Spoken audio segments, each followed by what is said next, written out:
Group? Yeah, I was in a meeting, so I got a little late. We're still on. We still got a minute. Maybe this thing will come up in a minute. That went. Look at it there.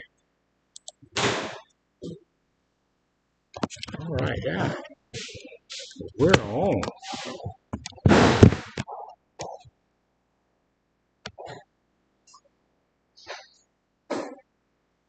All right. It's time.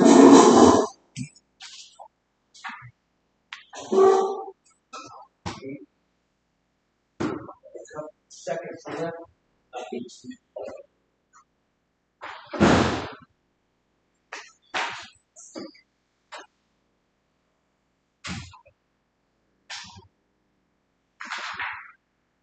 I'm blocked. Wrong flag. I'm blocked. I'm blocked. And one flag.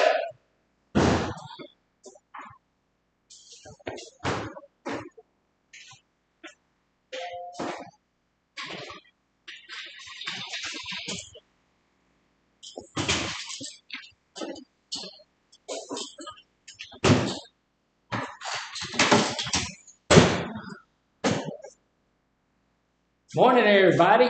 Morning. How's everybody doing? Yeah. Now tell the truth.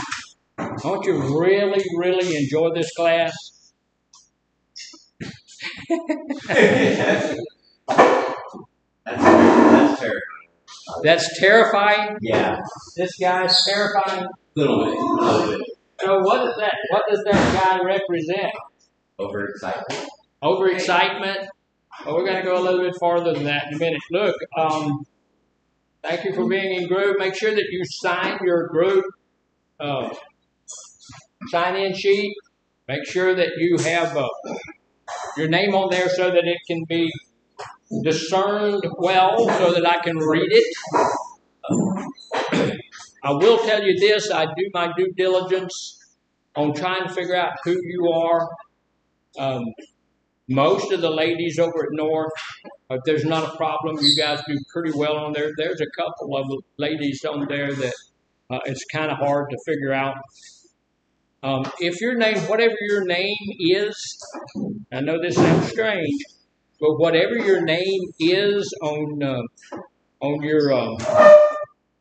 your material when you're coming in, whatever your name is there, that's the name you need to sign, huh? That don't sound like anybody ought to have to say that, but there's one person in one of these groups that signs a name and uses either their middle name or something as their last name, and I can't find them ever. I have to look them up and call and talk to people, and and at some point I say, okay, that's enough, and that's okay. Yours is fine. Yeah, I know who you are. So that's fine. He just puts his last name down. Okay. I know who that is. 90% of the time, most of the folks here, everybody from my boss down to everybody, calls you by your first name because they're personable, and that's fine. I usually call you by your last name. I told y'all a few times. I've been out of prison for 16 and a half years, and one of our big things out there was building respect, and so we called everybody by their surname. Said yes or no, sir, Mister. And we call them by their surname. I did that for 13 and a half years, 16 and a half years. So it's hard for me not to, So that's what I do. So anyway, make sure that there's something. And like Mr. Carter, if your handwriting, and his is not, he's got pretty good handwriting, but if your handwriting is atrocious, then look, just print your last name. I want you to get credit for the group. Now, everybody have their book. Does everybody have a book? There was a couple of people yesterday that didn't yet have one, and I know that Miss Caitlin was building books yesterday, so she does a good job of that. And I'm going to see if it's a possibility. I have an appointment sometimes this afternoon. So I'm going to be gone for a minute, but I'm going to see if there's a possibility of me getting those anger books put together.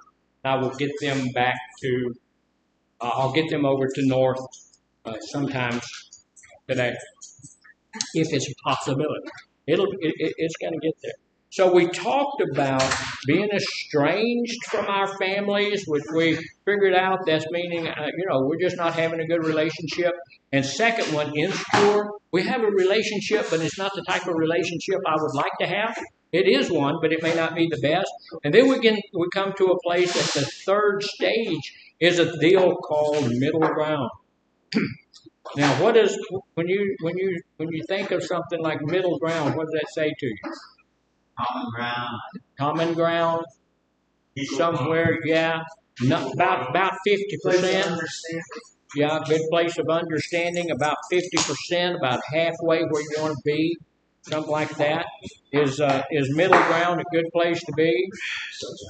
A whole lot better than something else, yeah. So this says my relationships are founded on solid connections. We still have solid connections with our family members, but we're struggled a bit due to our current situation. I would tell you most of the time, unless something is just a little bit askew or something like that, our moms and our dads and our sisters and our brothers, they're not really happy about our current situation. They may be over the moon because we have decided to get into treatment. I know that my wife was over the moon when I decided to get into treatment. When I decided I'm going to get off of this mess because it's destroying my life. Then she was over the moon on that. She thought that was fantastic. But there are other people who didn't look at it as me getting my life back together, and kind of looked down on me because of that, and they still do.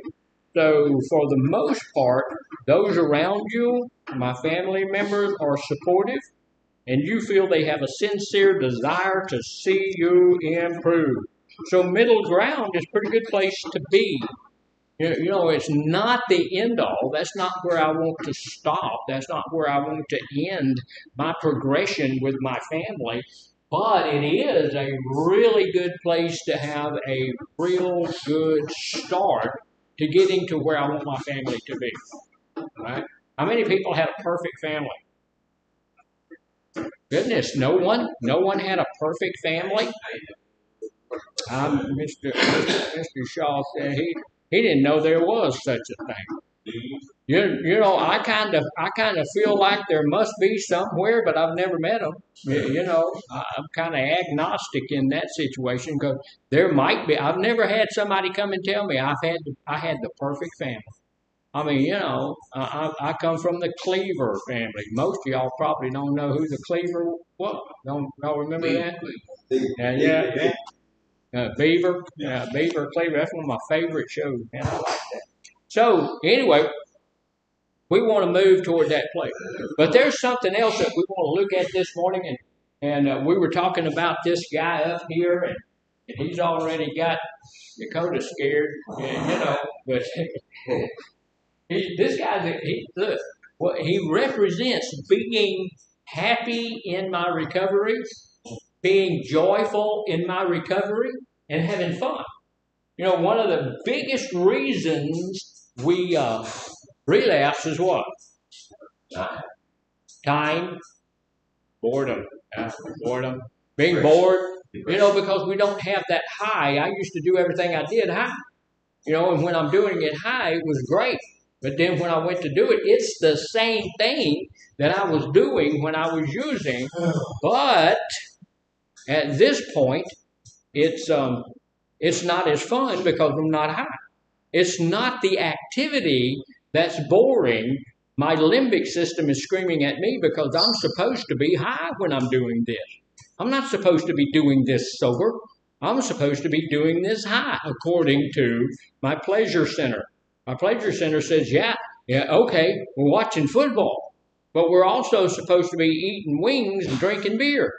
We ought to be about half looped by now, So so we're watching these guys run around making millions of dollars and playing a child's game and we can't have fun because we're not using alcohol or whatever drug we want to be using at that time. So that boredom, we get to that place where, okay, I'm bored to tears, nothing's ever going to be any good at all anymore, and I need, what's the one thing, and y'all heard me say it probably 18 to 19,000 times, so what's the one thing that we can do to help us get out of that situation? Exercise. Exercise. You go out here and do all, you craving your butt off.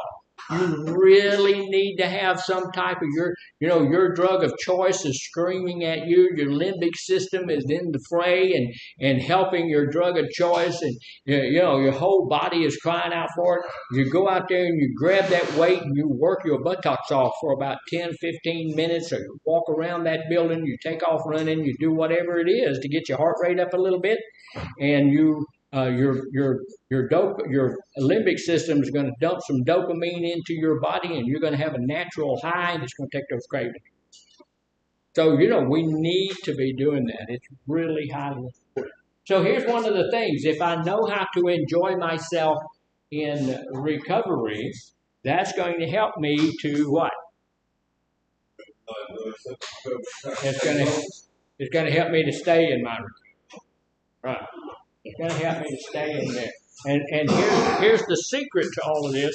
I want to stay in my recovery. I'm really done with that. I went home one night, drunk, sick, got up in the middle of the night, said, well, I need to go to the bathroom. So couldn't find the bathroom. I don't know where, my house. Couldn't find the bathroom in my house. So I went into my bedroom, opened up my wife's clothing drawer, and relieved myself in her underwear drawer. Why did you do it in yours? Say it again. Why didn't I do it in mine? Yeah. I ain't gonna pee on my stuff. What's wrong? So What's wrong with you? The next morning. Now here to her. In her defense, she was not there, but the next morning when she got back there, what do you think she did? Mad. She was mad. She was not a happy camper. She took every bit of that stuff that was in there, and she got it out of there with a big barbecue fork. She used a barbecue fork to pull all of her underwear and stuff out of there, put it in a garbage bag. When she got them all in the garbage bag, then she threw the fork in there and threw them all away. And I'm over there, well, honey, you can wash them. She should have put you in the garbage bag right along with you. Yeah, spoken as someone who's never done anything bad, nasty, or ugly. I've told y'all. Now, y'all maybe you didn't listen real good, but I've done some pretty nasty stuff in my life. That's just a little bitty, tiny, itty bitty thing. Now, y'all don't know. I've changed some people's life forever. Forever. They're never going to be able to do some of the stuff that they wanted to do forever. So there's pretty nasty stuff, back there. But look, we've done some goofy stuff, but we need to be at a place where we can have joy, we can have some fun while we're in our recovery that does not include drugs or alcohol. There's no drugs or alcohol involved. So we're going to go over a few things, and maybe we won't get to the place where we're, like this guy. And you'll notice, usually when we have a guy up here, he needs a shave. This guy's clean shaven. That means he's got himself together. He's doing real well. He's having a good time. And, he's okay. And he's got, what kind of birds are these? Seagull. These are bluebirds. And what kind are those? Those are red birds. So he's got birds around having all kind of good time. I thoroughly enjoy birds. When I get up in the morning, I get up early, and when I go out to get to my car, I stand and wait a moment. I look at God's creation, look at all the stars, and then I listen to His creation because the birds are singing like crazy around my house. It's just an amazing. So here's the deal. How do we enjoy being sober? Having fun. Having fun, yeah. How do we have fun? We do look. Maslow's hierarchy of needs said we need to have joy and fun. That's one of the things that is necessary for our survival. We need to have joy in our lives. We need to have fun in our lives. So there needs to be something we can do to make us enjoy ourselves today, but it has to be something that is not including alcohol or drugs or any kind of thing like that. Or, now y'all won't get crazy yet. We'll get crazy later. But it doesn't include other people using drugs or alcohol. I mean, I don't go back to the bar to play pool. That's not what I do. I may enjoy playing pool, but I don't enjoy playing pool at the bar. That's just a place that's off limits to me. There are some places I can't go. There are some things that I can't do. And that's some of the things I can't do. Yes, sir. So you say there are some places that you can't go, or is it some places that you choose not to go? No. There's some places I can't go. So if you went to, so you do know they have pool tables in those, but I'm looking at, like you said, the reason you can't go certain drinks. So yeah, I can't. So your temptation is that. It can be. It can be. Yeah. Especially when I was in my early recovery. You have a disease, and that disease is smarter than you. And that disease is baffling, and it will sneak up on you. So if you put yourself in there, you're quite welcome. You're a full-grown man, and you can make that choice. But if you do that, that's not the smartest thing we've done today.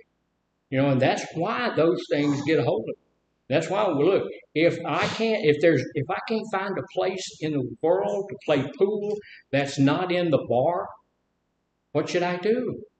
Stop playing pool. Buy yourself a pool table, or stop playing pool.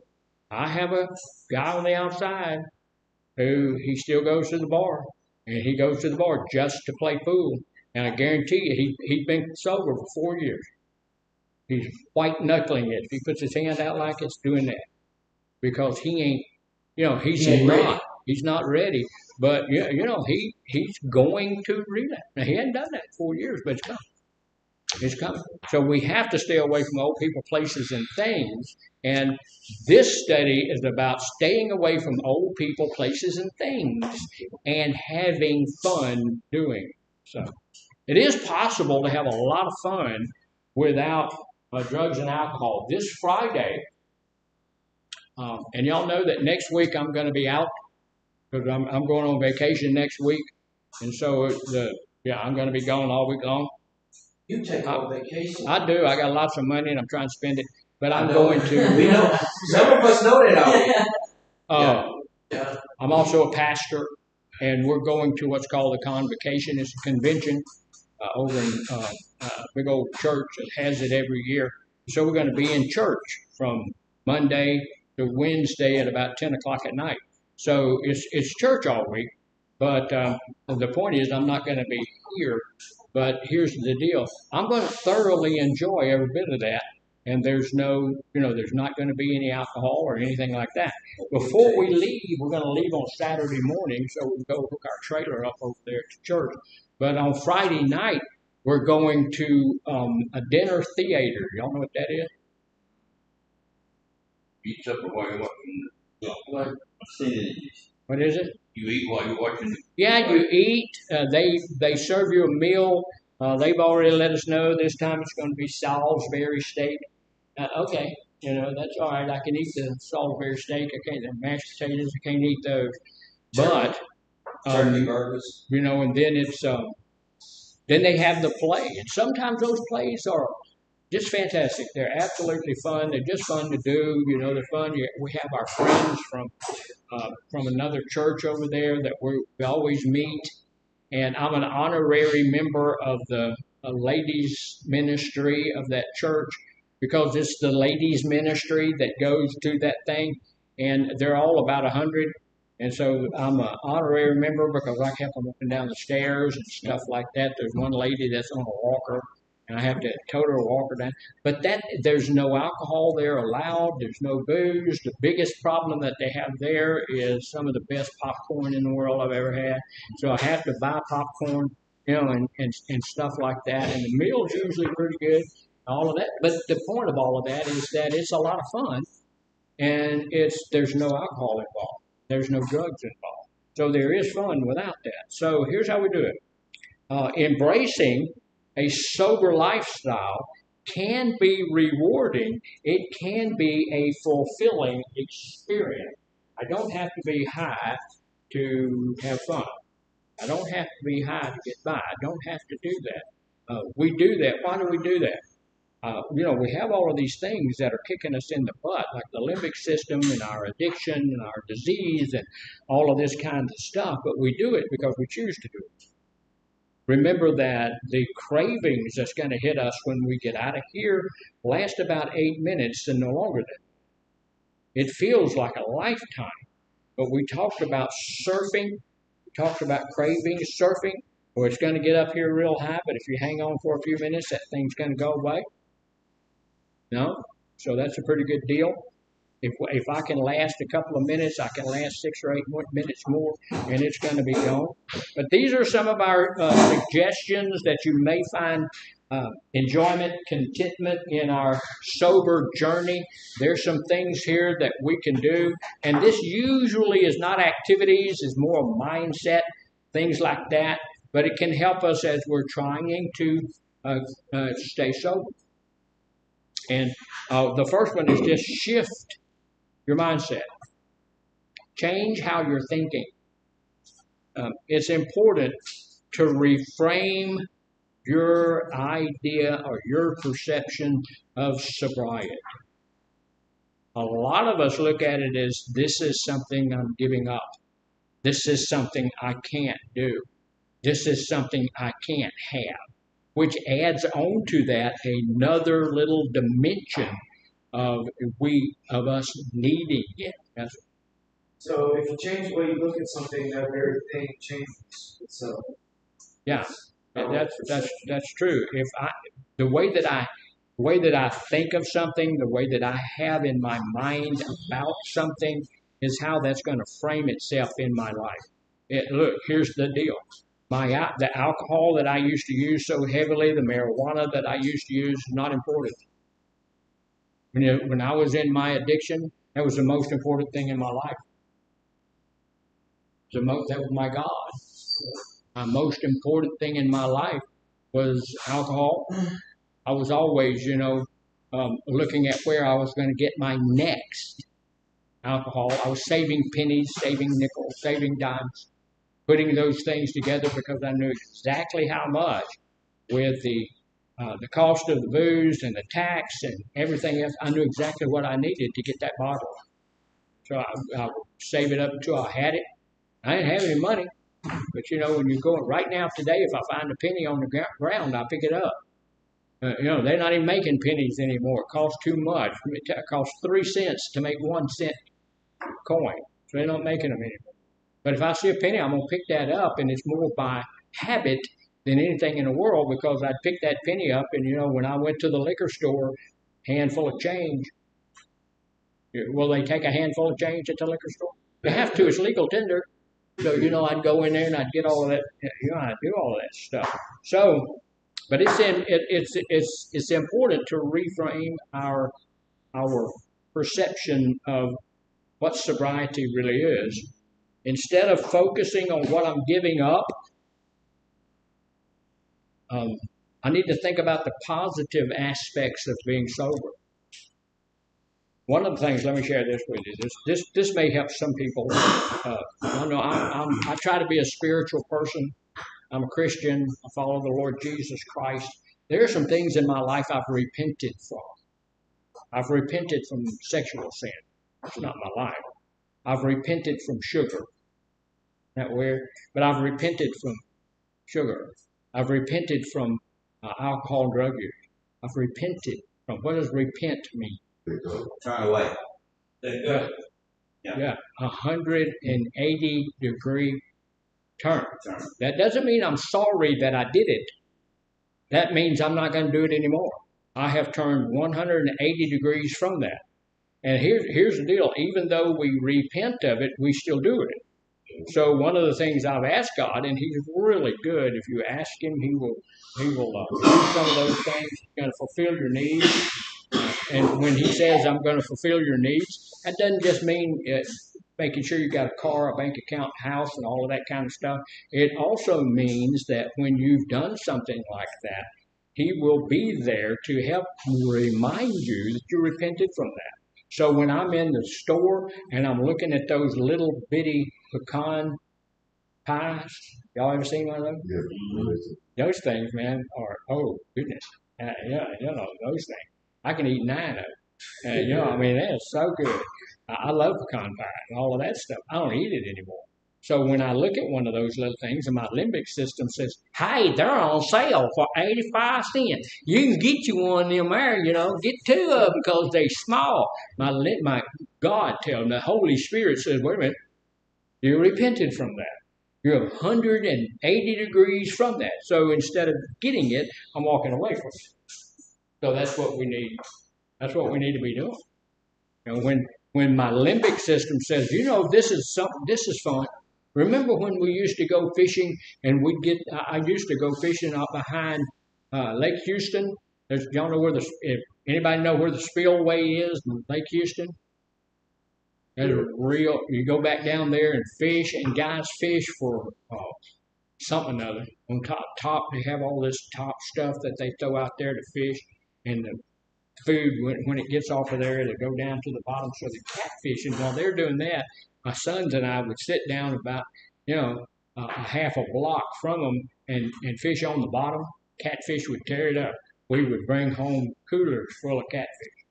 And my eldest son, I would drive over there, and he would have to drive back. Because, I'm over there, drinking and having a good time. So, a lot of people, and you're sitting down there fishing and stuff, and it's not nearly as fun. And your limbic system says, okay, you're fishing, you're supposed to be drinking, right? No, I've repented from that. I don't do that. If you don't, there's other ways to do it as well. So here's and this is one of them, shifting our mindset. I'm not focusing, and that's one of the biggest problems. We're always focusing on what I'm having to give this up. What did we call that the other day? The pork chop syndrome. There's 3 people and 2 pork chops. So we always feel like we're missing out on something. We're always missing that. We're always losing out. We can't do it, but all of our friends can. So it makes us feel kind of less than. So we need to be thinking about the positive aspects of being sober. What are the positive aspects of being sober? Say it again. Physical health. Physical health. Yeah, I'm going to be in better health. If you're like me and you've been, using pretty much your whole life, everything's brand new. Yeah, everything seems brand new. That's right. Good. I can't hear. Good. Mental, yeah, you're not in a fog anymore. One of the biggest things, y'all know what I did last night? Ate a pork chop? No. No. Oatmeal pie. No. No. I know. Turkey. No. Turkey burger. No.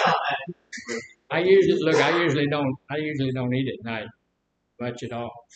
But the point is that no, you don't know what I did. I don't. You don't. None of y'all know what I did last night. I do. I know what I did last night. That's one of the big things about being sober. Right. There were days when I woke up and I'd go sit on my front porch and wait for the police to come. I'd go out and walk around my pickup truck and say, okay, see if there's any bangs, I should have thought about that. see if there's any blood on my truck, and then go sit up on my porch and think about who I hurt, what I did. I don't know. I was in a blackout. I don't know where I did, what I was. I didn't know any of that. And so I just praise God that, most of the time the police didn't come. Yes. Yeah, I used to, every time I drank, man, it didn't matter if I did something stupid or not. I woke up with the same dread as if I had done the worst thing in the world. Sure. Like, every day, like, just what did I do? And if you have never done that, the feeling of, I don't know what I did last, it's horrific. It's horrible. It's terrible. And so, that's one of the great things about being sober. That's a positive thing. I know what I did last night. What about me? What did you do last night? What did I do last night? I worked my butt off here all day. I was tired. I went home. I worked out twice yesterday. So I went to a thing at 6 o'clock in the morning. It's a cardiac exercise thing where I exercise for an hour. Then at lunchtime, I went over to the gym, worked out there. Then I went home. My wife had been to Sam's and she had bought 6 cases of water that I had to carry in and put to the water holding area. And, so I was pretty much worn out. But she had some sausage and some steak. And I made me a little bitty thing, sausage and steak. In what do you call those things? Tortilla? A little tortilla, sausage and steak. So very small, and that's all I ate. Yeah. So focus on the good thing. Consider the benefits, just like we've already said. Physical health, that's a big benefit. Alcohol, drugs, whatever you put in your body, it's not good for your body. There's no drug that you can put in your body that's good for your body. Sometimes there's drugs you put in your body that's necessary. You have to have them. There's sometimes we have to have some drugs to help with mental stuff and sometimes with physical stuff. I take a whole handful of pills in the morning. I shoot myself with a dread drug in the morning and all of that kind of stuff. So, but none of those things are actually really good for you. Look, guys, there's a guy out there. Thank you for bringing that to his attention. I got the twitches, I take medication. Well, yeah, but thank you for bringing that guy with the dog to his attention because he didn't notice that at all until you told him. That's pretty. I didn't say. So anyway, consider the physical health, mental clarity. Hey, the fog is lifted a little bit. Fog is gone. So thank God for that. Better relationships, and that's within your family. We've been talking about that, but that's within your family and without of your family. Because when I'm going to make some relationships now, I'm not going to be the best friend of the drug pusher down the road. I'm not going to be the best friend of the guy that's drunk every day. I'm going to have some people who are themselves in a positive situation. And look, if that person is still using, if that person is still drinking, that person is still doing the things that I don't do anymore, I'm not going to hang out with them. Here's a rule of thumb. Most people, and always we talk about that outlier, but most people hang out with people who have like interests. Talked about it yesterday a little bit. If you're a bowler, you're going to hang out mostly with bowlers. If you're a baker, you're going to hang out with bakers. If you're a druggie, you're going to hang out with druggies. If you're a drinker, you're going to hang out with people who drink. Most of the time, right? Most of the time, that's the way it is. That's just a fact of life. If you're a bowler, you can't help but hang out with bowlers because you go to the bowling alley, there's bowlers around there. Right? If you go to the bowling alley, there's going to be bowlers bowling down there. That's what they do. If you're a golfer, if you do a lot of that, you go to the golf links. You're going to run into people who are golfing, and you're going to be around people who golf. If you hang out with people who are drink, they're going to be people who drink there. Yes. Yeah, please don't read it. I can't hear you. Please don't read it. Yeah.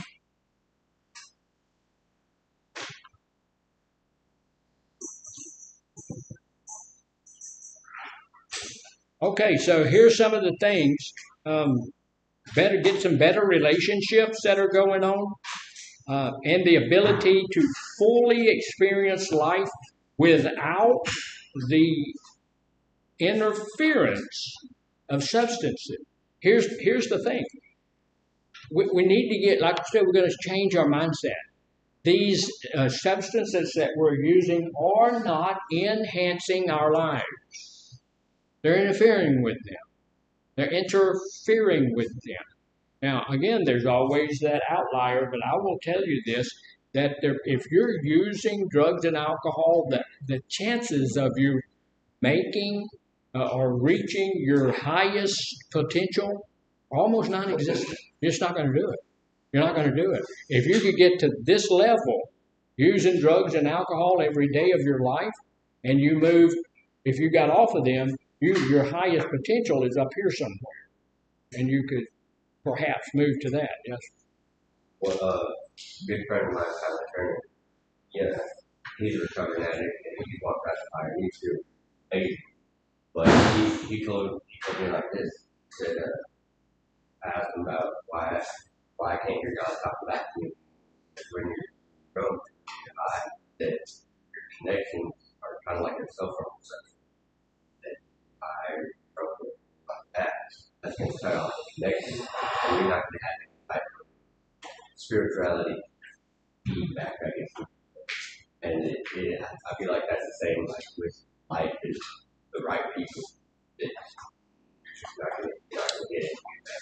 Right. I think that's a good analogy. When you're using drugs or alcohol, you're going to cut off those people who are positive in your life. I don't believe you ever cut off God.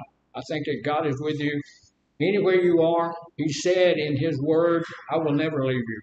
I will never forsake you."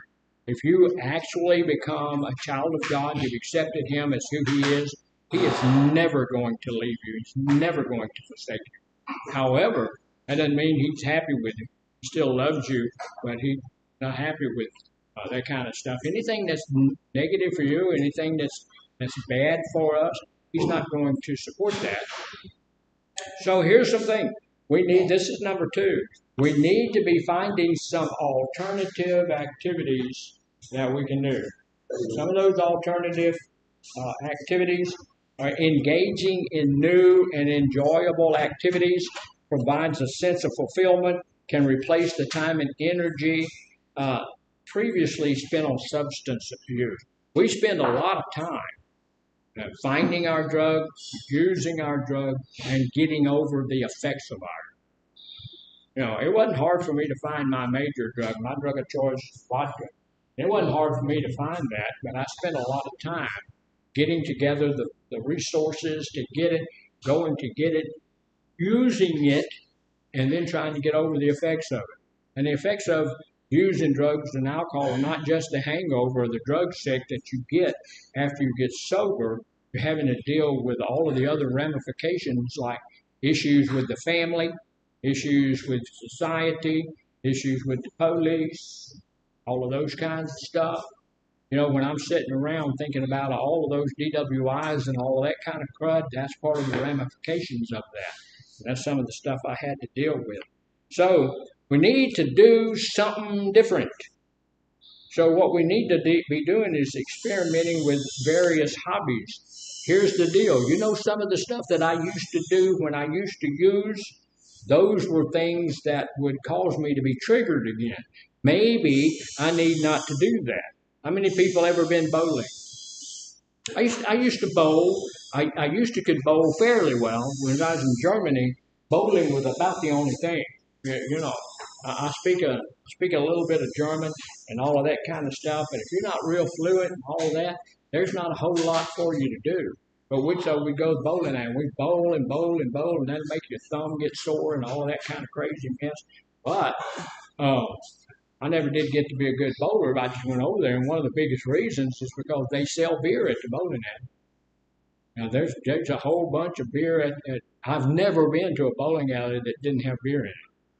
So, while we're there bowling, we're also getting high, getting drunk, getting sick, doing all of that kind of stuff. So it might behoove me to find something different to do. How many people have ever seen somebody flying an airplane drunk? Y'all think that's ever happened? I saw it on YouTube. I saw where a guy got in his airplane, forget what it was, a little low wing thing, and trying to get it to take off, and he ran into the hangar, and he was drunk as a skunk. That don't usually happen. Yes. The last time you went flying? Last time I went flying in 2 weeks. Like 5 months ago. No, I went 2 weeks ago, but I wasn't flying. I was with someone. But you can't. You can fly. They have a different thing. If you're on insulin, you can fly now. But you have to have a different ticket. When you say ticket, that means a different insurance card. So they have an insurance card for when you're learning to fly, an insurance card when you have your license, an insurance card when you have any type of medical issue that's going to cause you to maybe have an issue. Right now, I probably won't be flying for another year. Not because of this, because that ticket's fairly easy to get. But you guys know that I had another stent put in my heart, so I have 4 stents. If you have 1 stent, that's a different level of ticket. So now I'm waiting. I got to wait a year because once you get something done to your heart, they put you on heavy blood thinners, and I'm on blood thinners right now. My muscle on this side, my bicep is bruised all up. Because I helped move a couch the other day, and since I'm on muscle, you bruise real quickly. So it'll probably be a year because that ticket's hard to get, but we'll see. So do something different. So I quit bowling. I don't bowl. I hadn't bowled in a long time. But you can do stuff like painting. Some of the people that are in here are pretty good artists. Y'all remember Nico? Yeah. He's a pretty fair artist. Yes, sir. Oh, I was going to say fishing. Fishing, yeah. I haven't been fishing in a whole bunch of long times either, but fishing is a good hobby. Here's the thing I'm going to say. I never have had this desire in my life to catch something on a piece of metal that rips into their lip and drags them out of the water, and where their tiny brain, when you pull them out of the water, they say, "Oh my God, what on earth could this be? It's a UFO. I don't know what's happening." And then take them off of the hook and say, "Okay, little fella, that was fun. You go back to your life." I'm not a catch and release type of guy. If I catch a fish, he's destined for some grease and some. I'm gonna eat him.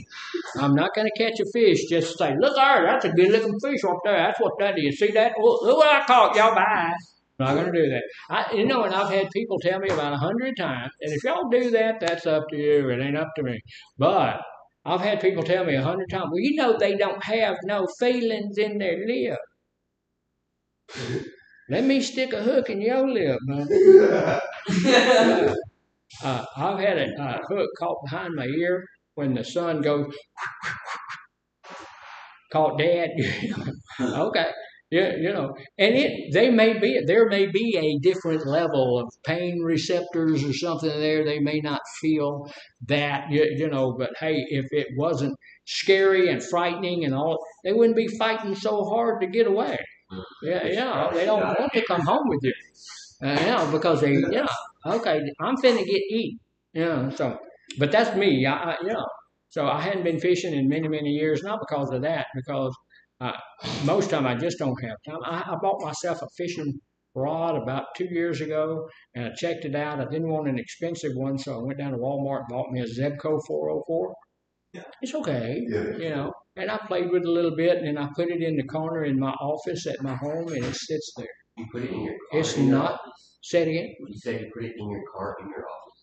Corner. No, in the corner. In the corner. So you're gonna be in my office after a while looking for a car, In the corner of my home office, it's sitting there, and it's not by itself though, because right next to it is a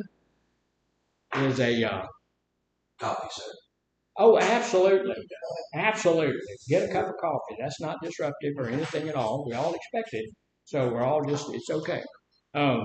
It's sitting next to my AR-15, so it's not by itself. So, playing a musical instrument. Anybody here play a musical instrument? I can play really, really well. One of these days I'll show you, but the only musical instrument I can play really well is the radio. But yeah.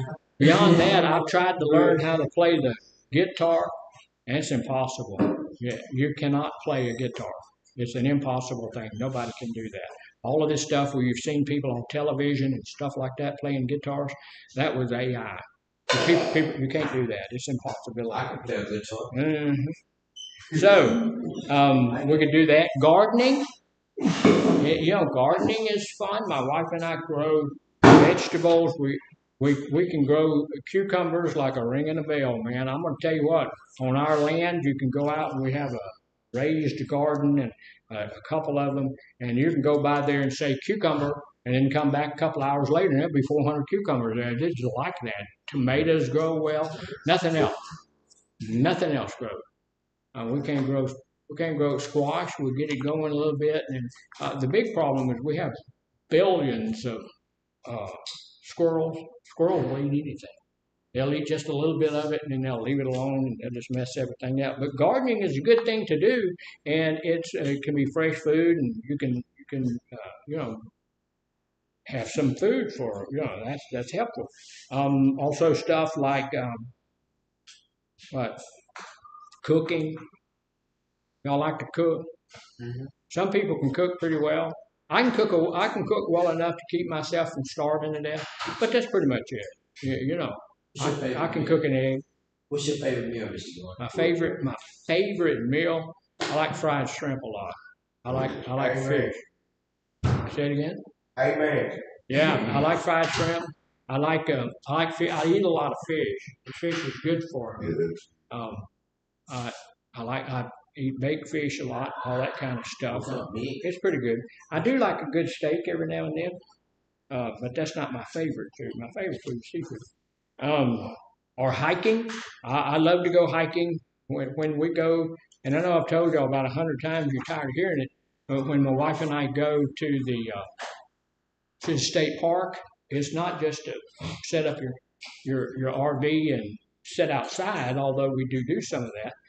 There's all kind of trails in the state parks, and you can walk through the mountains, you can walk through whatever. So it's a really good place for you to get some exercise and stuff like that. Hiking it, they have it for different levels of they have moderate, low level, and some that's pretty extensive. Good. You ever heard of a raid room? A rage room, yeah, I have heard of rage room. Don't agree with them. Think they're stupid. But yeah, because, and I don't know where that came from, but it's just the same as venting, and we don't teach venting anymore because venting doesn't work. What's the best? If you're mad at somebody, what's the best way to vent that anger? Change. What is it? Change. I go to Brazil. Okay. Pause, walk away. Yeah, walk away. Yes, sir. Oh yeah, I say read the Bible. Stop it. Read the Bible. Yeah. Okay. All right. None of that is really venting. Venting is when you're screaming and yelling and trying to get the emotion under control. The best way to vent if you're angry at somebody is beat the holy crap out of it. That will vent all of that anger out of there. We learned that in about 1987. And so we stopped saying, we want you to vent stuff. Used to, when couples came to us as anger therapists, we would give them these two big old styrofoam things, put them in a rage room, and let them just beat on each other with those things. And after about an hour, they would come out and they say, "Oh, it feels so much better. That is so much. I don't want to kill him anymore. It is so much better." And then they'd pay me and they'd go home, right? And then a couple of weeks later, they're back. So we need to go back in that there room. What? So what's the problem? They didn't deal with the issue. They just vented. They didn't deal with the issue. The issue came back. We talk about that all the time when we do the anger thing. We talk about the fire underneath the tea kettle. You got to put the fire out to stop the thing from going off. It can go off 4,000 times, but it ain't going to put the fire out. You got to put the fire out. So that means I got to go and find out what the issue is and fix the issue. Because venting doesn't work. So we don't teach venting at all. So here's we find some more of those things, cooking and hiking. But here's one of the main things that's main to this thing. We need to discover activities that generally interest you and bring you joy. That means I don't need to do something that's bringing you joy. I need to be something that's bringing me joy. I know that there are some people in the class, who are wanting to impress somebody else by doing something, and sometimes that's okay. But for the most part, we want to find something that interests me. Why is that? So, Well, if it doesn't interest me, then I'm not going to stay interested in it very long, am I? It's not going to work to help me stay off of my drug, is it? Nope. No, it's not going to. So I need to find something that interests me and brings me joy. So there are a lot of these things. We're going to look at one more of them, and then we'll cut out of here. But we need to connect with other people. You know, Maslow's hierarchy of needs tells us we need love and belonging, which means we need to have other people in our lives. You ever been over to an elderly lady's house and she has 14 cats? yeah. Why do you think that is? What? Company. Company, just having some company. Say it again. Reason for being. A reason for being. We're social creatures. They did an experiment on addiction where they isolated rats and fed them cocaine and got the rats hooked on cocaine. And the only way they were able to get the rats to not address the cocaine first was to release them all together. Right. And so they were all together, and then they didn't go to cocaine at all. But a rat by himself, if you put an electric floor down, the rat will cross the floor that is shocking his feet to the point that his feet will be completely taken off, worn out to get to the cocaine. So that is that addictive. So we need to connect with other people, but here's the deal. It's easy to connect with other people. There are people outside here. I watch some of them go down the road here every now and then that are out there wanting very seriously to connect with you. When we were at the other facility, we used to have a guy come by there. I had to run him off 2 or 3 times. He was riding his bicycle, had his little pack on the back and all of that kind of stuff. And he was pulling up in our parking lot trying to connect with some of our clients. He wants to connect with you badly. He got stuff for you. And so I had to run him out of there 4 or 5 times. So had a nice bicycle, some of those great big old wheels on it, looked good. But we need to support, we need to connect not only with people, but we need to connect with supportive people. People who are going to help us to stay in our recovery. People who are sober. And look, I get a lot of pushback on this when I tell people you cannot go back to old people who are using old places where you used, doing old things that you used while you were doing it. And I say that, and while I'm saying that, in group, I have people going, they ain't got a snowball's chance in Phoenix, Arizona of staying in their recovery.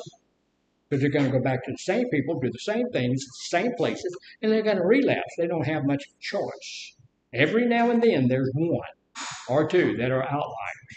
But we're not that.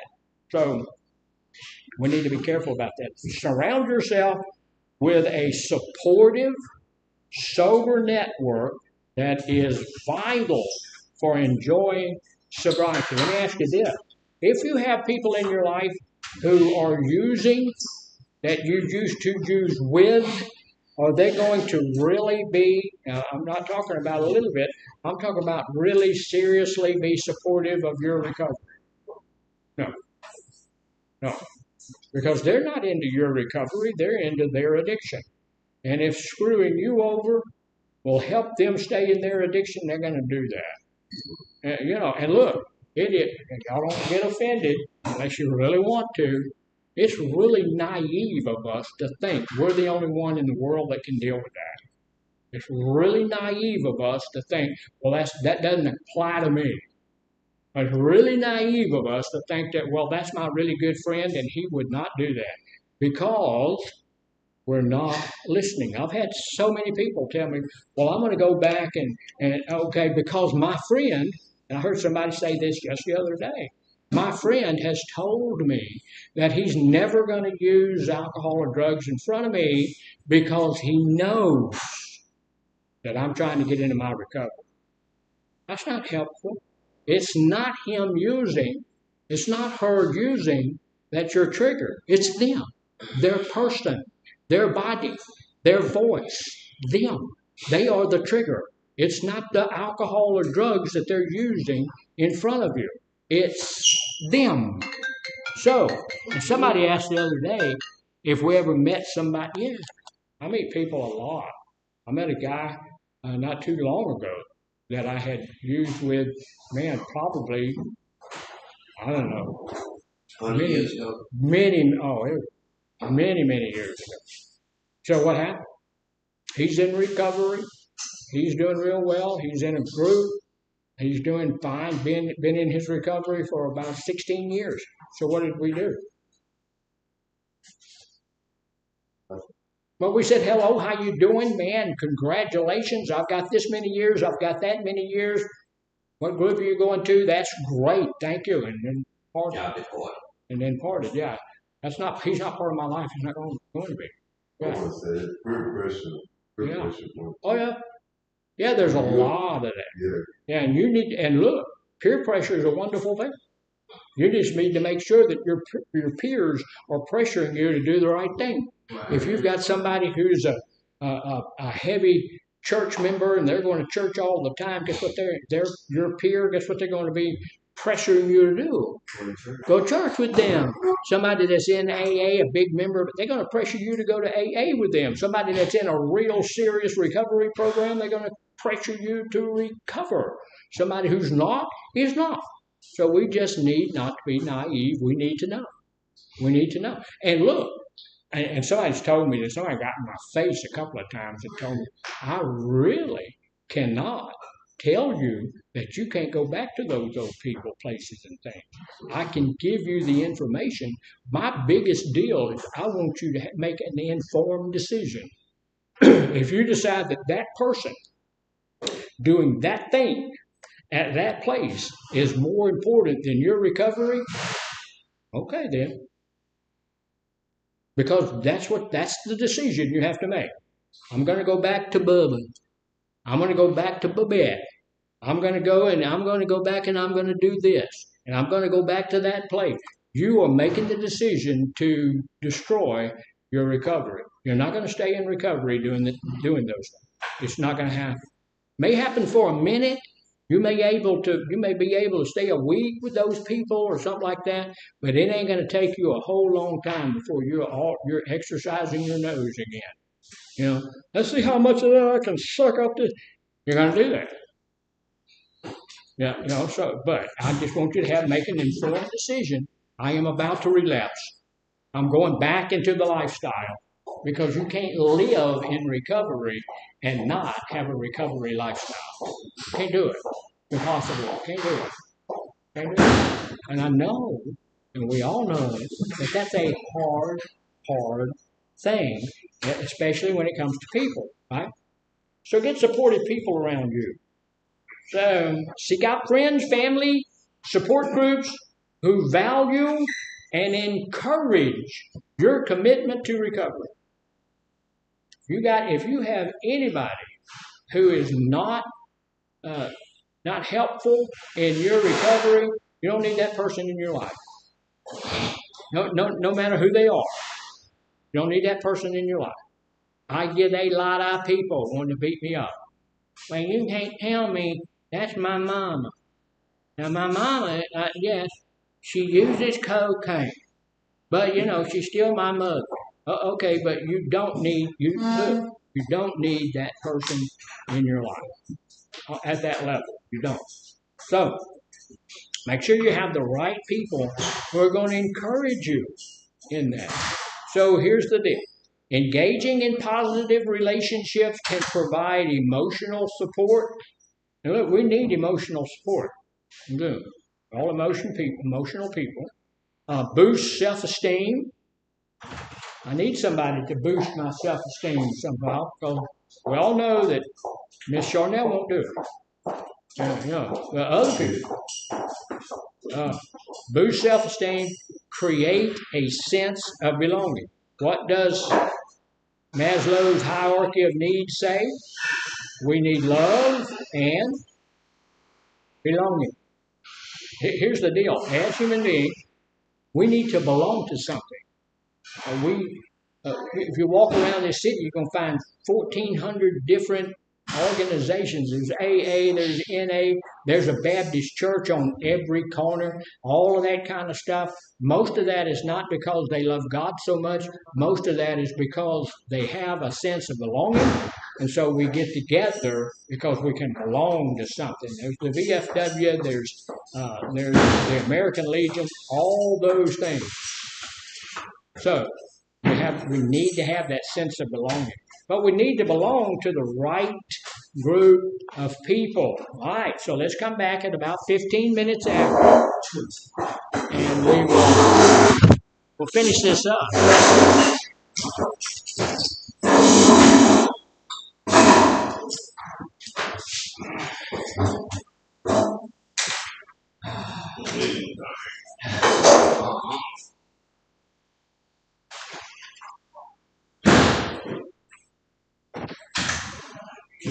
Man.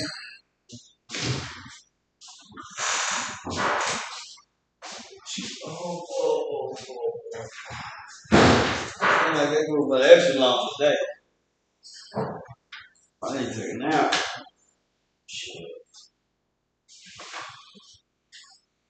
Okay, dude.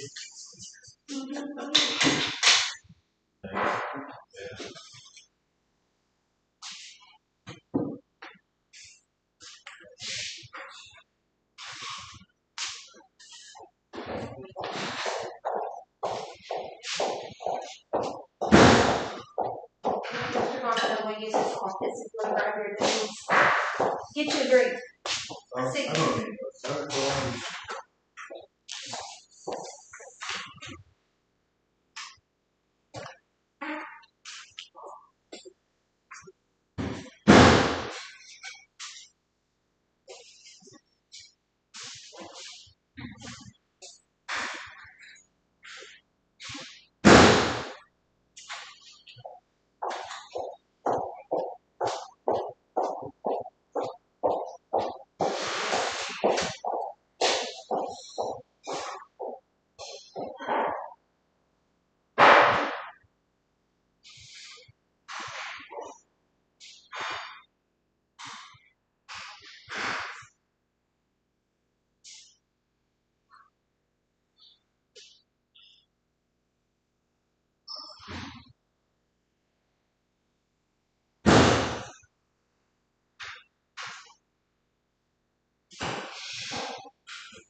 That gets in all kind of ways.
Get started again.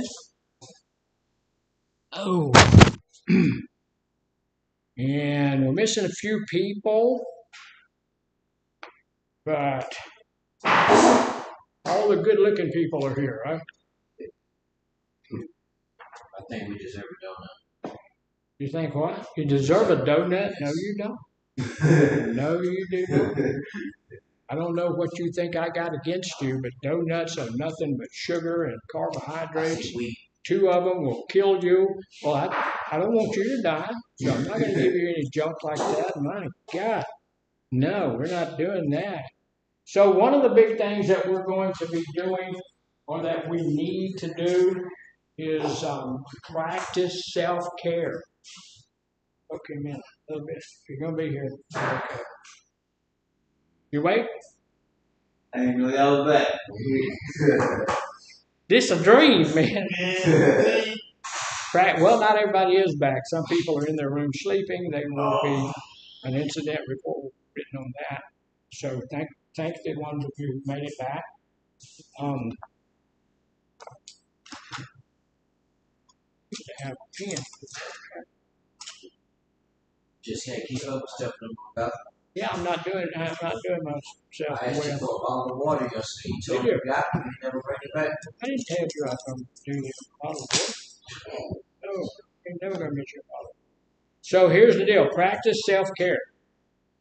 Prioritize self-care activities that promote overall well-being.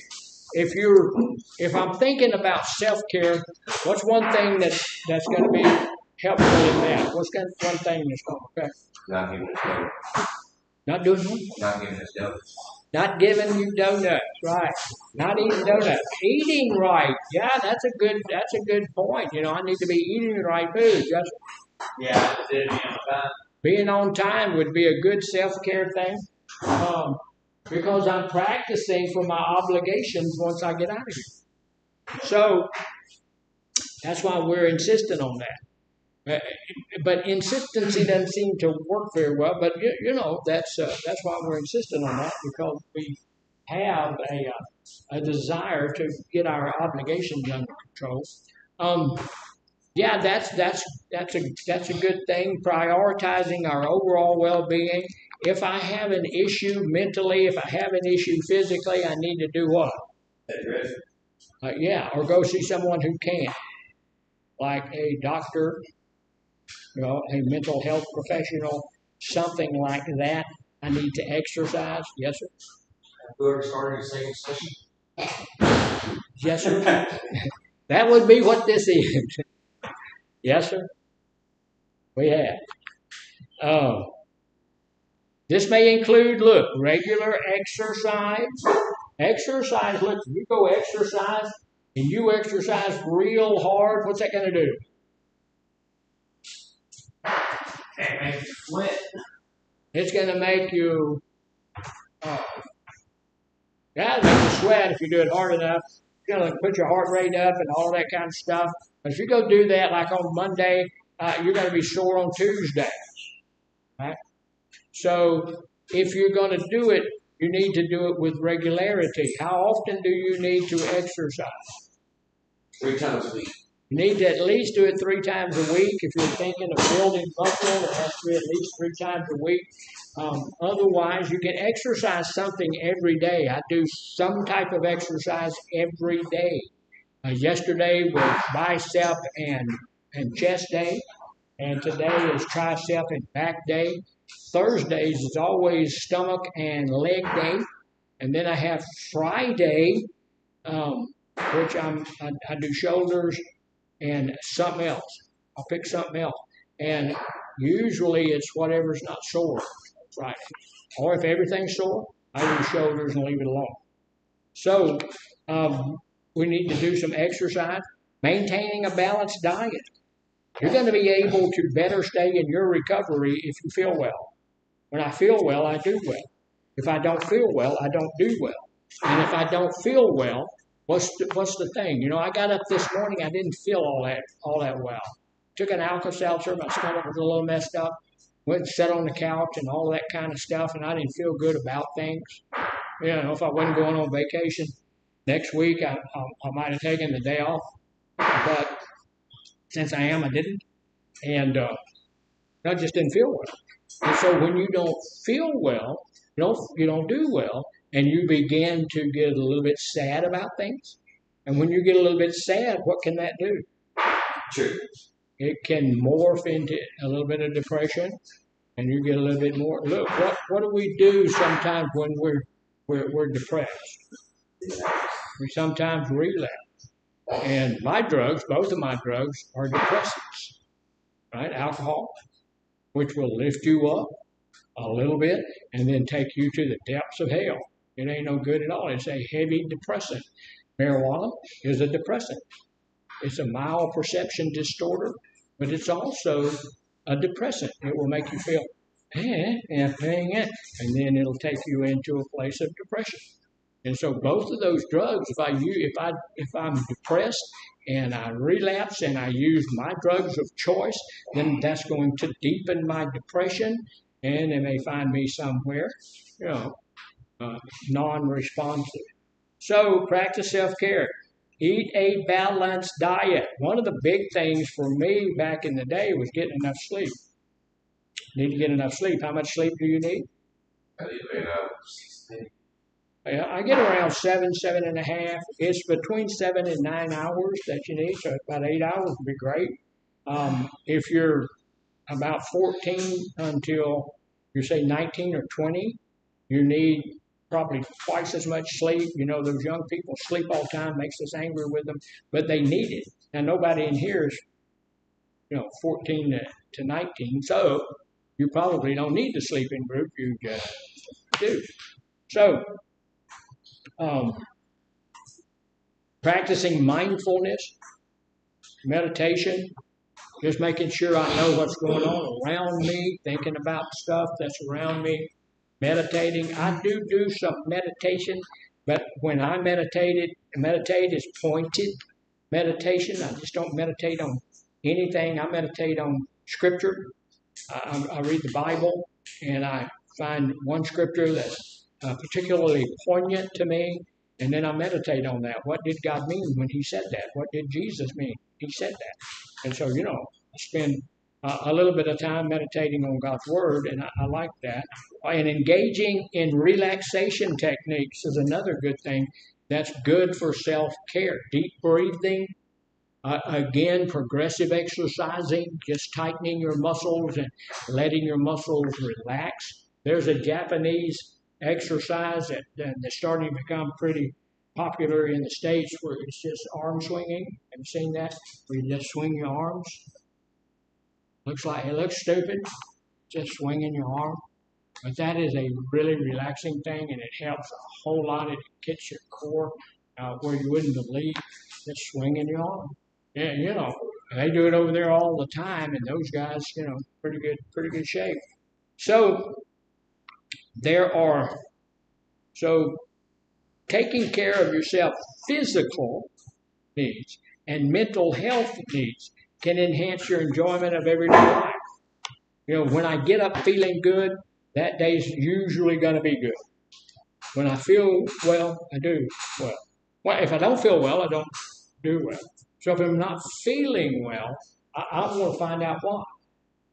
What's the deal? Why am I not feeling well? You guys, some of you know. Well, the last couple of months I hadn't felt well. We discovered. I went and did my own research and had to get my doctor lined out with me. And finally they did it and figured out what was wrong. We fixed it, and I'm on the road to recovery, and I feel a whole lot better, and I do better. When you feel well, you do well. So if I'm not doing well, I need to figure out why, and I need to fix that because I'm not feeling well. It's going to help that. So there are some things that we can do that's going to continue to help us do this. One of the things that I need to do is set realistic goals in my life. Right? I need to set realistic goals. I've talked to people about their goals. Now, we don't do it a lot here, but when I was a counselor, what I did was one of the things I wanted my clients to do on their treatment plan was give me a set of goals, what they're going to do this time, and then we would talk about those goals, and sometimes those goals were unrealistic. You would not believe, I was at the prison for 16 and a half years, and I had so many of those guys out there give me the goal. What's your goal? I'm going to have my own business. Probably 85% of the guys, I'm going to start my own business. Okay. Where you live? Houston? Okay. All right. What kind of business? I want a detail shop. I want a tattoo shop. I want to start a detail shop with a tattoo shop in the back. Okay. You think they all started their own business?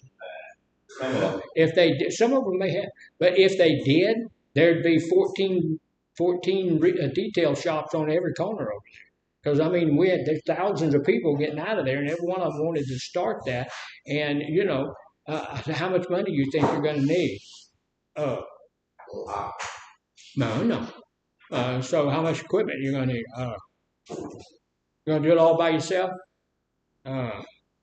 Yes, sir.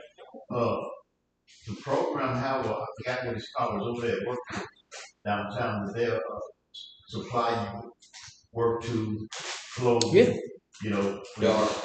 dogs. Yeah, that's what it's called. Yeah. So they got a program that actually can. There are programs that will help you do that. Support that. There are programs that will help you do that, but if you got to have $100,000 to get your business started, they ain't gonna do that. They'll give you a pair of boots and a work shirt and say, "Here you go." They ain't gonna. They brought me some tubes up to, I forgot how much, but they brought every tube I can get. Isn't that great? That's fantastic. Yeah, that's fantastic.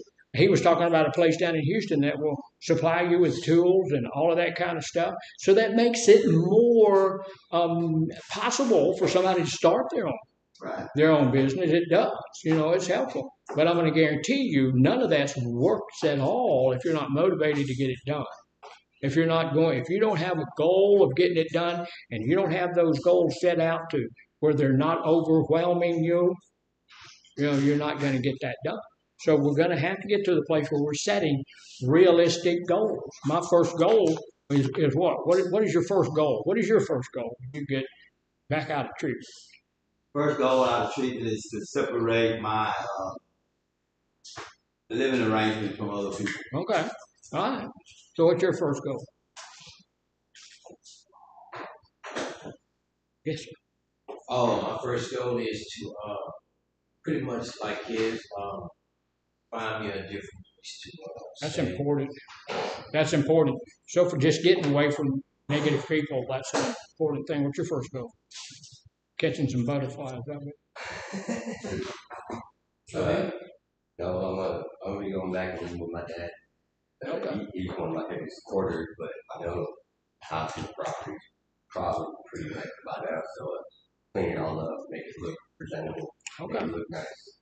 Okay. That's some good goals. Yeah, you know, my first goal when I got sober was to stay that way. That was my goal. I just want to stay that way. I didn't want to stay that way forever. I just wanted to stay that way today.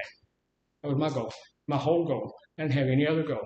I didn't care for anything else. I didn't have a job, didn't have a house, didn't have a car, didn't have my relationship. I did have my relationship, but it wasn't on good grounds. You know, I was staying in a trailer. My wife and I were staying in a trailer, in a little trailer park where when we went to get the trailer, we opened the door and the roaches were going everywhere. So before we could move in, we had to go and throw a couple of bombs in. We didn't go in. We opened them up, threw them in there. You know, those roach bombs they used to have. I guess they still have.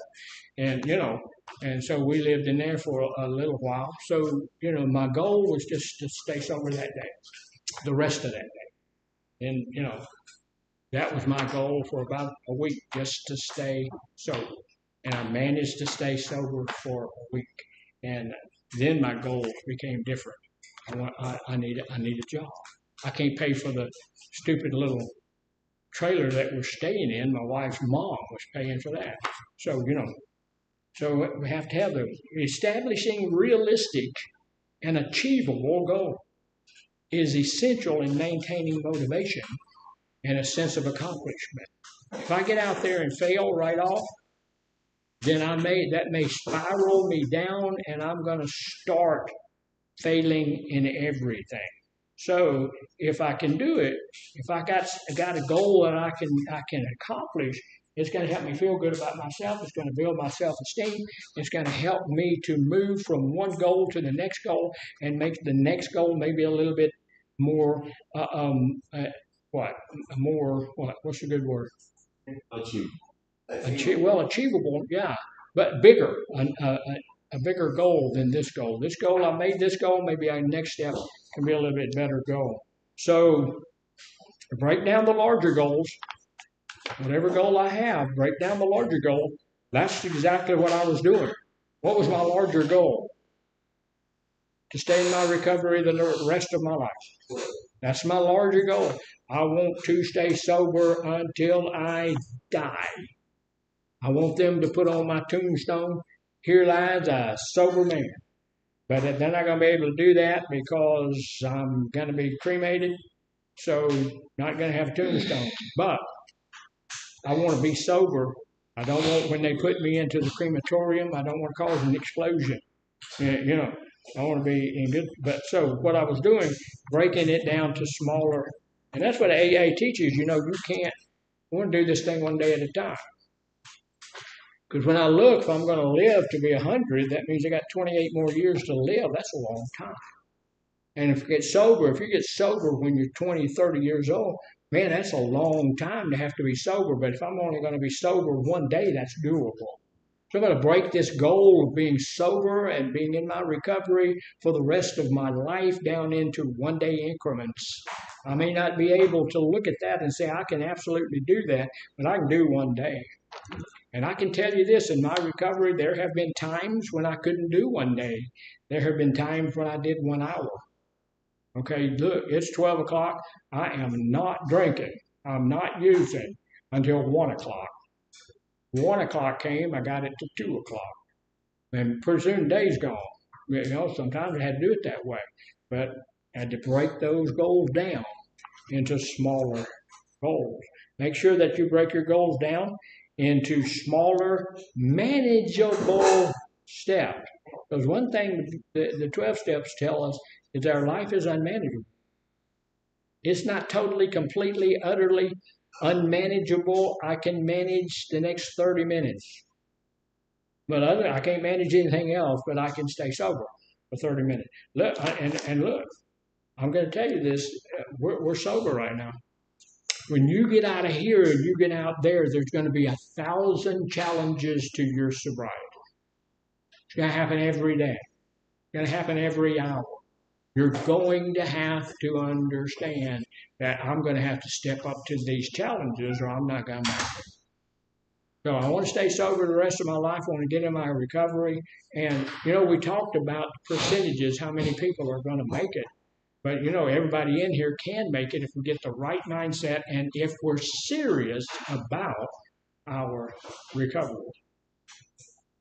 And you got to know that people coming through treatment, not everybody comes through treatment are serious about their recovery, are they? No. No, it's not hard to tell who is serious and who isn't. I can point you out to, when they come in, from the assessment to the discharge, who's serious. Yeah. Is it a chance that I might miss what's the word? Mislabel it? Oh, absolutely. Sometimes I mislabel. Yeah, sometimes I'm human, but I've been doing it a while, and I can see people are not serious. Got nothing for it. They're doing something else in group. They come to group, and I want to learn what we're doing in group. And I'm not talking about anybody right now, but they're doing something else. We have people writing stuff, people doing their treatment plan. Those people, I don't see them as being that serious about the program because this is part of the program we're doing right now. The other part of it is part we're doing, but that needs to be done at the appropriate time, right? Yes, sir. As a guy that's pretty high up in you guys' program with Land Manor, that once told me that the only reason he went to rehab was legal troubles. He said, but absolutely, positively, 100% after he got there, he got the program. And he worked with Land Manor right now. And he's not a 4 or 5 year Land Manor employee. He's a 15, 16 year kind of guy. Yeah, and I have seen a lot of guys that. A lot of people look. When in the treatment facilities I've worked in, I've had so many people come in that John tells them to come. They're coming from probation. They're coming from this. They're coming because Mama said you got to go, and they're in there. They're not worried about recovery. They're just doing whatever they need to do. I've had people tell me, well, I can't get out because if I do, all of this, all of that kind of stuff. But somewhere the light bulb comes on. Yeah. Oh, wow. No, this is something I need. Maybe I can say, maybe it would be better if I did stay sober. But it doesn't happen for everybody. I guess to finish that up, I said that to say something that God said that night. No matter how and why you got here, God put you here. Get what they got for you. He said, light bulb can come off the end phone, and bam. Change your life, right? Absolutely correct. What he was saying, if y'all didn't hear it over at North, was that no matter who physically sent you here, it was God that wanted you to be here. And we need to look at that way because my higher power put me here, and because of that, this is exactly where I belong right now. Exactly where I belong right now. What's sad is that a lot of people are going to go through treatment, get out the other side of treatment, and no matter what their higher power needed or wanted out of that situation for us, they're going to walk away from here without that. They're just not going to get it. Not going to get it. I'm going to tell you, y'all don't know it, but my skull's about that thick. It took a lot of beating, whomping, and pushing to get something off in me. Yeah. And I would never have thought that about you, Mr. Randy. So celebrate every milestone along your journey, whether you've been sober a month. If you go to AA, you get your little deal when you get out there, your chip when you get there. And then you've been there a month and you've been sober a month. Is that something you should celebrate? Yes, it is. You should be having a stinking party. I hadn't been high, I hadn't been drunk in a month. Let me celebrate that. I need to celebrate anything and everything that I can. It helps me to get to that place where I'm feeling good about what I'm doing. Celebrate 6 months, celebrate a year, how much sobriety I have. You celebrate that, and it's a big old deal. We had a sobriety birthday at our group the other day. They had a cake for the guy. This thing big as this couch. You know, it was about that long. It was huge. You know, we had between 26 and 40 people come to our everybody got a little bit, you know, the cake. I didn't get any because I'm driving. But, you know, celebrating that. So reward yourself with something meaningful, something healthy. When you reach those milestones, you know, I'm addicted not only to alcohol and drugs. I have issues with a whole lot of other things, and so you know, I have to deal with a lot of that stuff. So when I celebrate, I'm going to have something that's healthy. I'm going to go over and get me some special fruit or something like that. Even if I eat fruit, it shoots my sugar up, but not as much. And so I'm going to make sure that that's done. Practicing gratitude is the next thing. Cultivate. What does cultivate mean? Nurture, kind of grow like. Yeah, cultivate it. It means take care of it. Make it, help it to grow. Weed the garden. Clean around things. Cultivate that and help it to grow. So here's the deal that practicing gratitude, and this is important.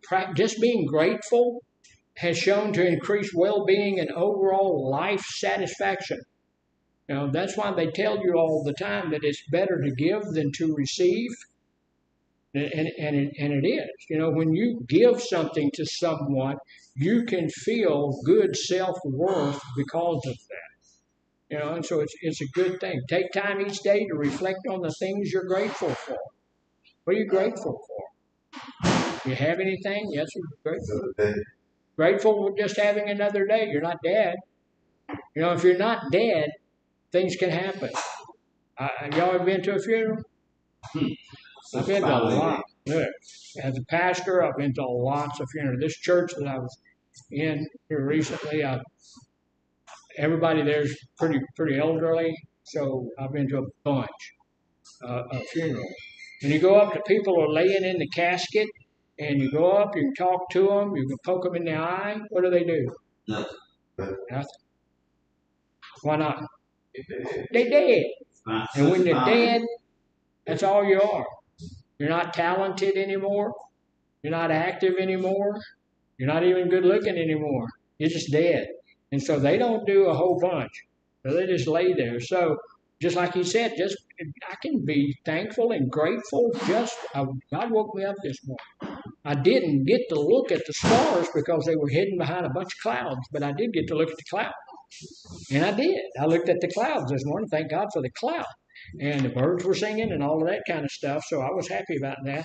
I'm grateful for this job. I'm grateful for living in the country I live in. I'm grateful for living in the state that I live in. I'm grateful that I have a car. It's 16 years old. It's still going.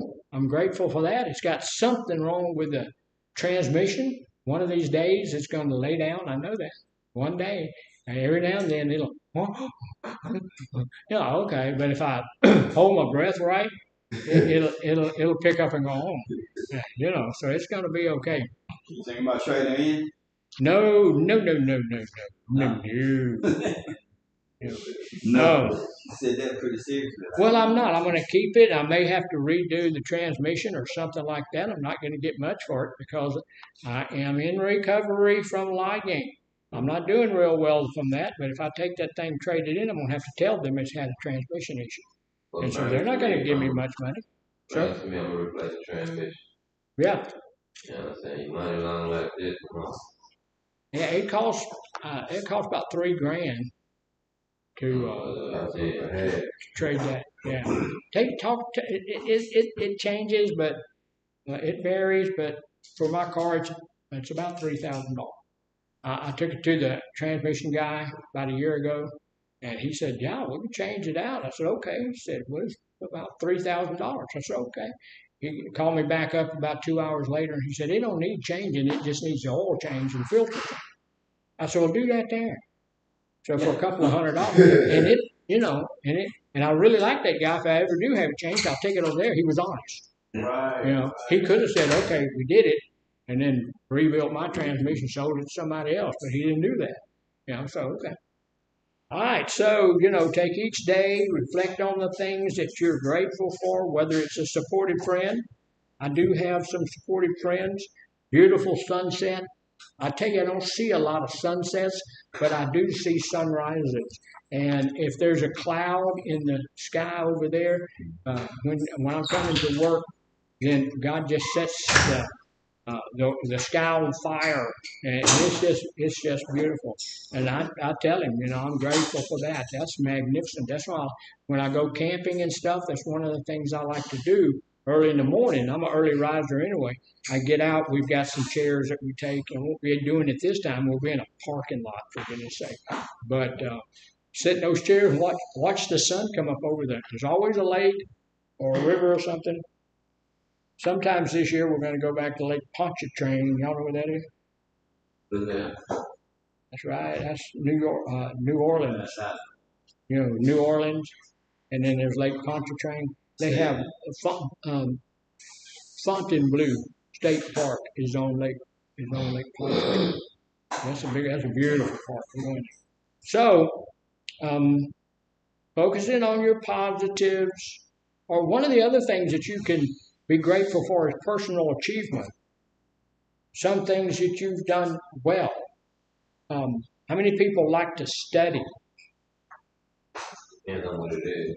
Yeah, it kind of depends on what it is. Y'all ever heard of Allison? Alison? It's a free school. You can go there and study all sorts of stuff. Psychology, rebuilding small engines, all sorts of stuff. Is that like an Allison transmission? No, this is Allison edu, I think. It's a school. Okay. So, but it's a school I think it's from England or something. But anyway, it's free. You can look it up online and do all sorts of free studies in there. I've done several of them. They have IT stuff, ALISON.com, I guess. SON. Yeah. Allison. And you can just look up all kinds of stuff there and do it. Now, here's the deal. You can get some of them you get a certificate for. Others you get a diploma for. You actually get a diploma. The school itself is free, but you have to buy the diploma. And I don't know how much it costs. I've never gotten one. You don't have to get it. I've done the studies without taking the diploma. But if you want the diploma, I don't know how much that costs. But you'd have to check that out. I was interested in getting the knowledge, but I will tell you this too. I've got some stuff that I can put on the wall. But when I do a study like that or something, I want something that I can put on the wall. I want something that somebody can come in and say, "Hey, yeah." So that's a good school for you to look at. If you've got time, you want to do something, and it gives you that personal achievement that can build all of that self-esteem and all that stuff. So focusing on the positive. And the other thing about that, there are some of those there that can lead to employment. So you look at some of them, and they will tell you how likely is this diploma to lead to employment. And it does have some things there that you can do. So focusing on the positives can help shift your perspective, enhance your appreciation of the present moment. So change how we look at things. So explore new interests, new passions. There's things out there, look, and it doesn't make any difference how old you are. I'm 72, but I'm going to tell you, when something else, I'm considering another degree.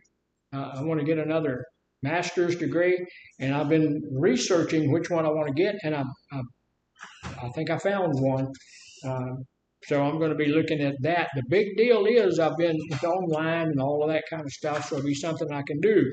But I haven't been able yet to figure out how many monies they want for it. And that's important. So sobriety provides an opportunity to uncover new interests, new passions that were overshadowed by the substance use. When I'm using drugs,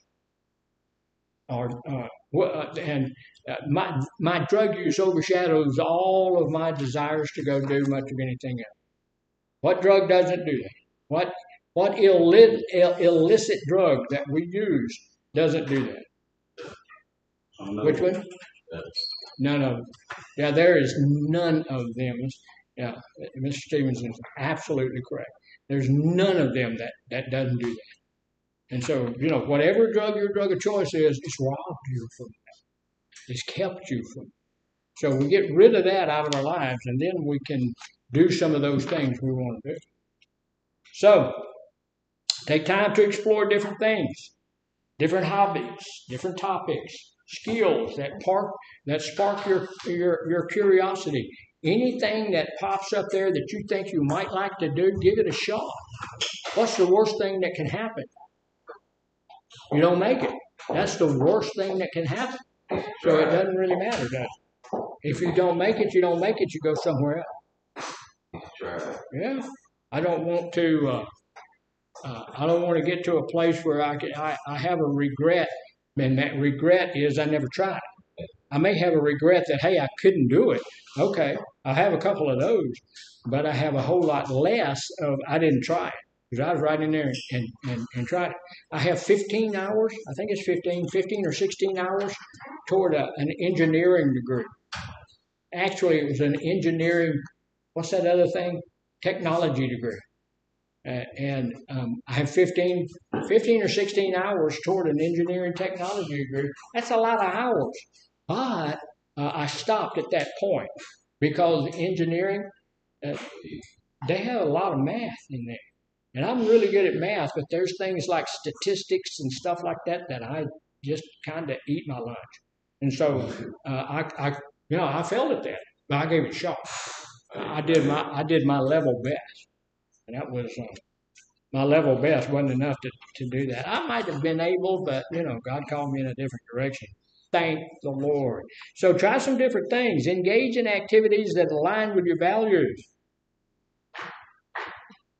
Engage in activities that align with your values and interest that can bring a sense of purpose and fulfillment to your life.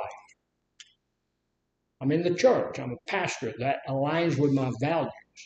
My belief system says that the Lord Jesus Christ is my God, my King, my everything.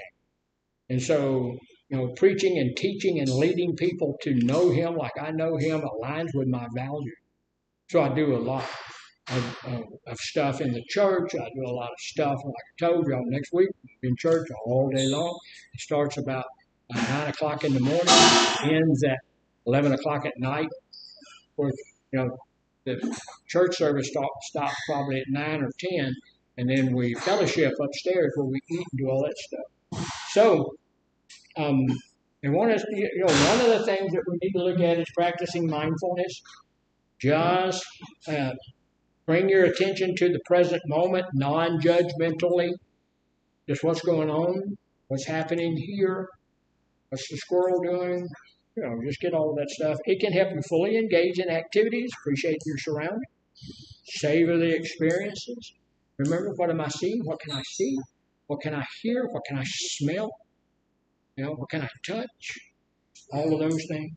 Regular practice, deep breathing exercises, meditation can reduce craving and enhance our overall well-being. So, all of those things are some things that, that's going to make me feel better about myself and all of that. So in the next 5 minutes, I want to go over this real quickly. This should be a whole a whole class. Yeah, I'm back in church. A whole class, because look, and it may wind up being that, but I want to share a few of these things. How do you prevent relapse? Well, most of the tough stuff we've been talking about this morning, it will work as a preventative to relapse. It will help us not to relapse. But preventing relapse is an essential aspect of maintaining our recovery. We talk about all the time, and I think it's a misnomer that we do it. We talk about all the time that relapse is part of recovery. We let that get into our mind, and then we say, oh, okay, I've relapsed, but it's okay. It's not okay. It's not okay. 50% of people who relapse never come back. They either die in their addiction or they just live it out and stay out there in their use patterns, and they never come back. So it's not okay. So relapse prevention strategies are crucial in maintaining triggers, coping with cravings, building a strong foundation for long-term recovery. I want to be in recovery the rest of my life, one day at a time. So here's some of the things we need to understand if we're going to stay in our recovery. Triggers are situations, emotions, and people that increase the risk of our relapse. Now that's going back to the old people, places, and things. That's all that is, saying it in a little bit different way. So we need to reflect on past experiences and carefully identify the triggers. What made me relapse last time? What made me, who made me, what made me want to use the last time? Whether I relapsed or not, what was it that set that craving? Common triggers include stuff like stress, certain social settings, negative emotions, specific places with substance abuse, associated with substance abuse. Once you identify my own personal warning signs and triggers, then we need to start developing healthy strategies to avoid them, to cope with them. So what that is telling us is we need to stay away from old people, places, or things. We are going to get that on the wall one of these days. Questions, comments, or snide remarks?